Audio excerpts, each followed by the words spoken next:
demons, Kahlo has often been associated with surrealism.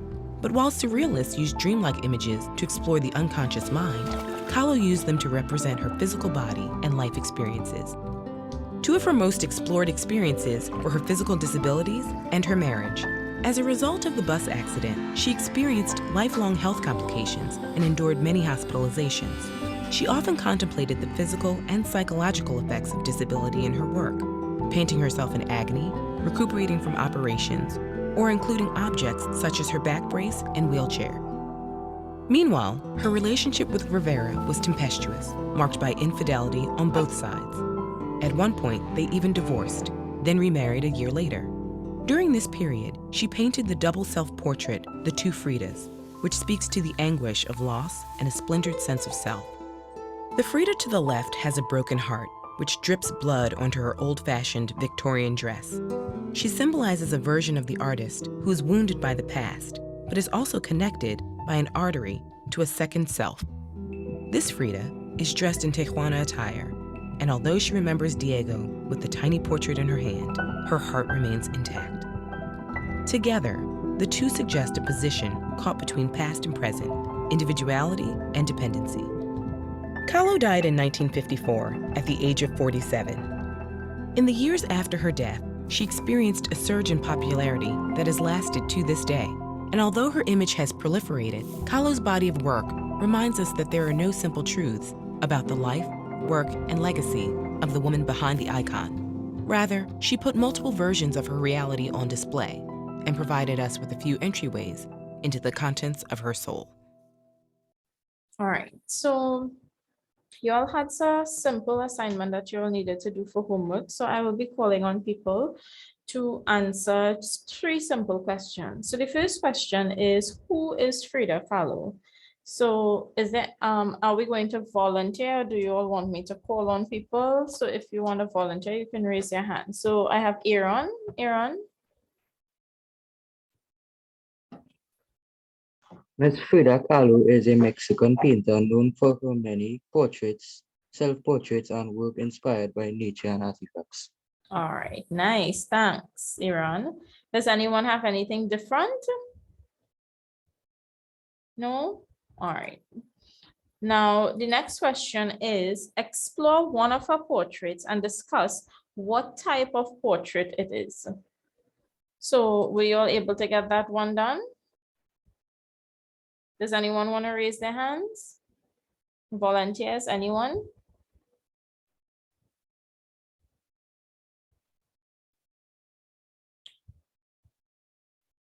Elena? Yes, miss. Yeah. Miss, can you hear me? Yes, I can. Miss, I don't know the pronounce the doctor name, but it was a self-portrait dedicated to a doctor. All right, nice. And Sounds like a creative type. right, good, nice. Right, so you all have the answers. You'll just try to raise your hands, right? So some of her portraits, which was the one to the top here, right? I think this was the one that was dedicated to the doctor, right? She had a couple that were dedicated to doctors who saw about her in terms of her surgery and everything like that. But most of her artwork are pretty creative. And finally, what are some similarities between her portraits? So when you look at these portraits, what do you see similar? Caitlin? Yes, miss. The similarities in her artwork is that she had a unibrow and a mustache in most of her paintings. And in the background, I saw there were a lot of nature and paintings with flowers and stuff. Nice, right? So she had commonalities in terms of her unibrow, also her mustache. Then you would see in a lot of her paintings, she used these the tones, right? She used a lot of the tones. She had a lot of leaves and a lot of flowers, things that of nature in her artwork, right? So let's go back to, all right. So now that we got that done over with, you all were supposed to have image of yourself. You all have that, whether it be on your phone or whatever it may be, yeah?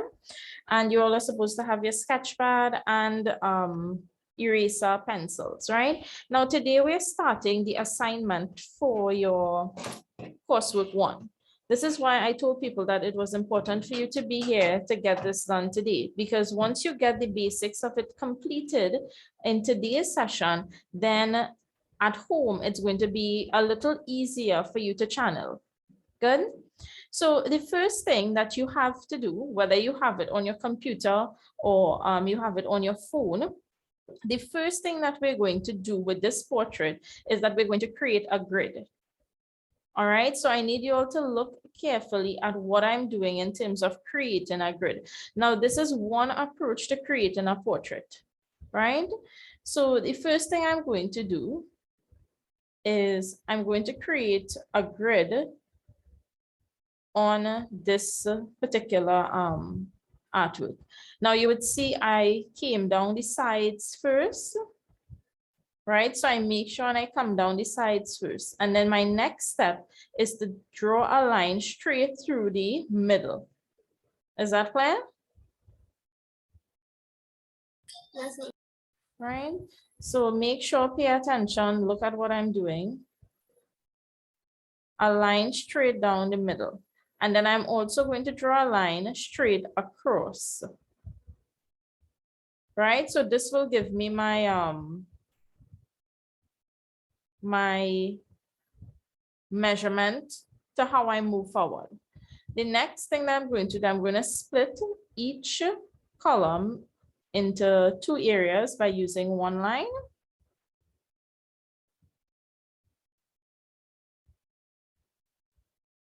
Are you all seeing that so far?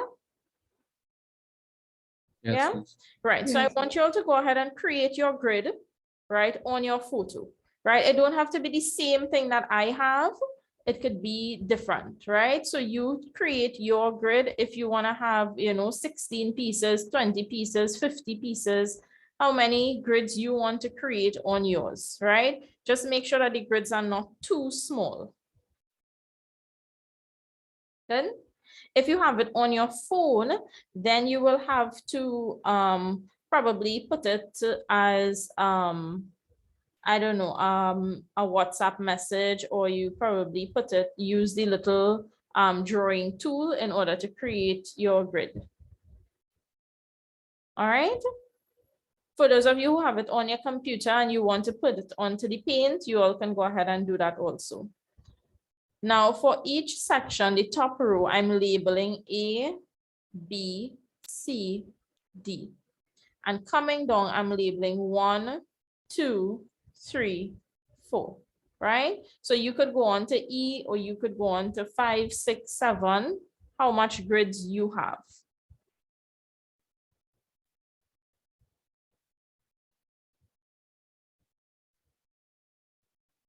So let me know when you all are finished with that.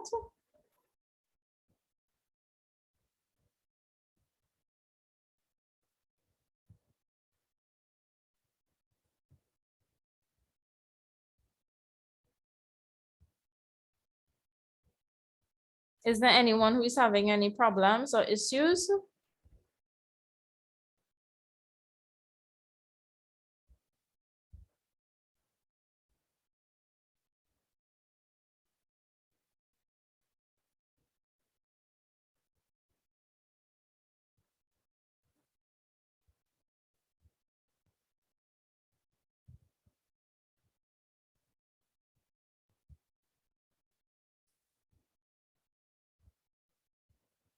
Now, the grid format is the easiest format in order to get a portrait done, right? But at the end of the day, you're going to get a line portrait. All right. So once you're finished with this, now you have to recreate your grid, right? So your grid could become larger and you're using like a normal piece of paper to recreate your grid, okay?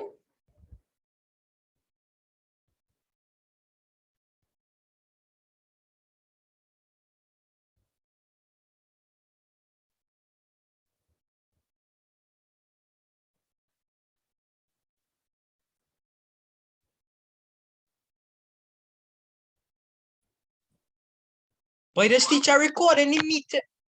Oh my Thermos. God. People.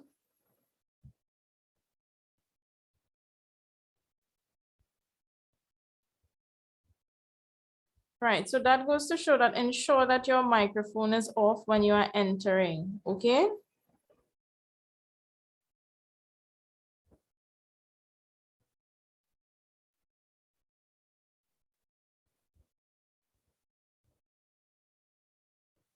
So I recreated my grid and I'm going to label my grid.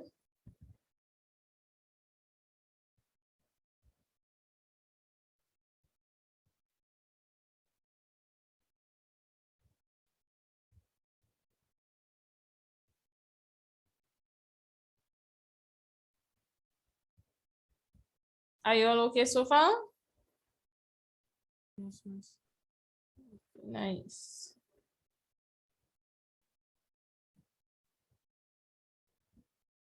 All right, so I'll just give you all a couple minutes to get that done.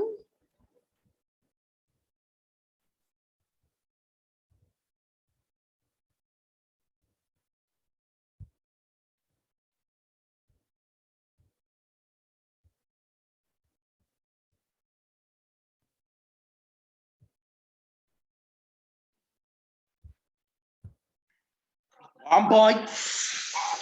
Excuse me. All right, so I think I might have to disable everyone's microphone. All right, because I'm recording and this is not acceptable. Okay.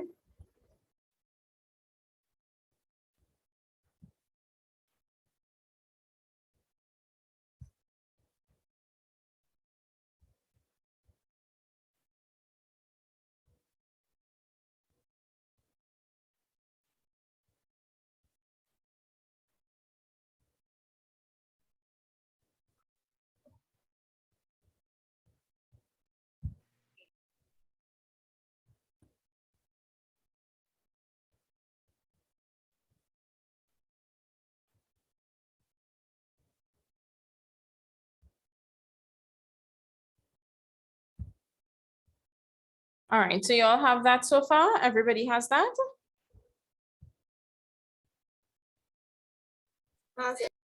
Not as yet? Okay.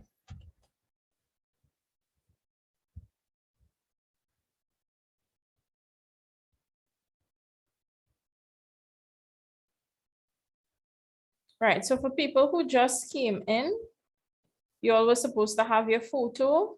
What we did is that we created a grid over the photo.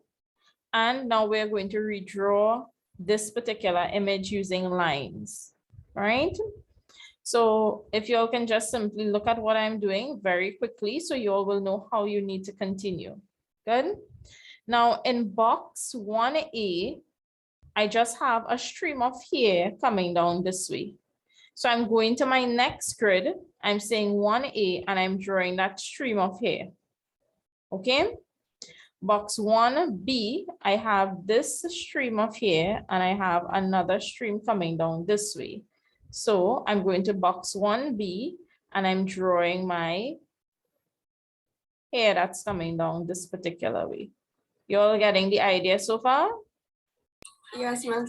Yeah, all right. Then I know within the box itself, I have eyebrows. So you see, I'm tracing my eyebrows first before I actually go on to the other grid. All right. Because once you trace first, you have a very good idea of your hand motion and how it's supposed to be. Good?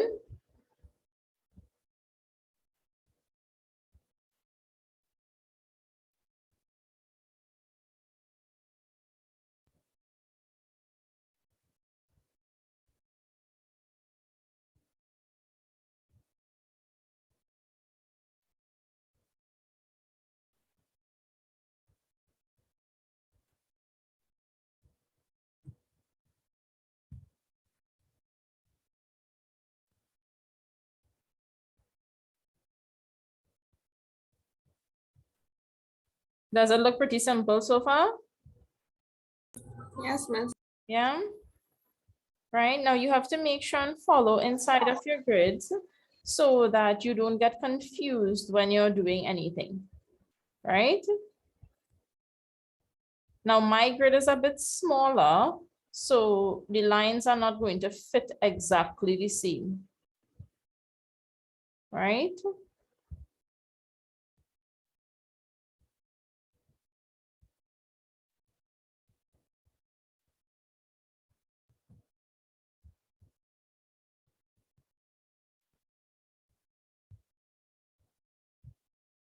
So you all can go ahead and draw while I am drawing, right? Because remember you're using your photo and hopefully we get something looking really pretty.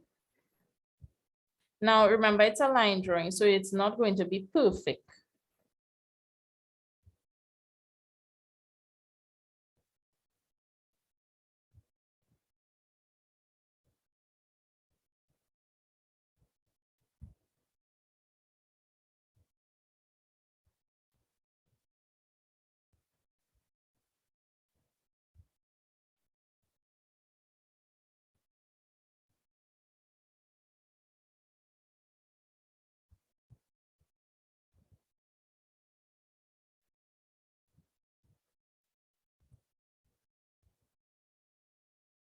Do you all like this technique?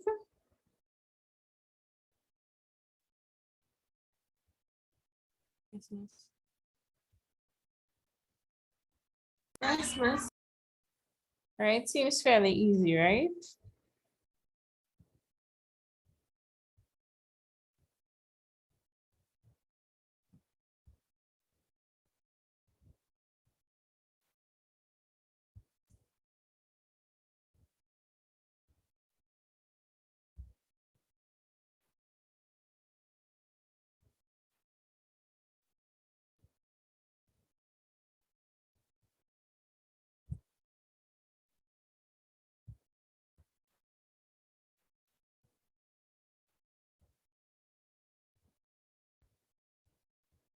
Right, so because my grid is way off, it's not going to look like the actual person, right?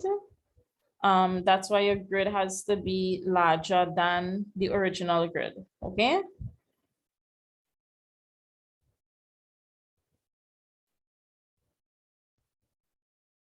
But nevertheless, it's a person.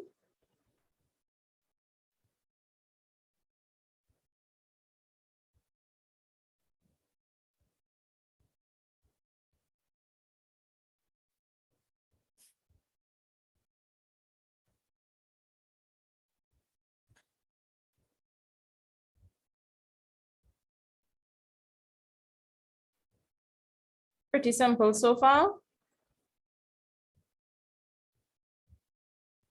Yes, miss. Good. So using this method, even if you don't know how to draw or you can't draw to the extent of someone who has a talent, you are still able to get this done because it's just the use of lines, right? And I'm very sure everybody here can use lines.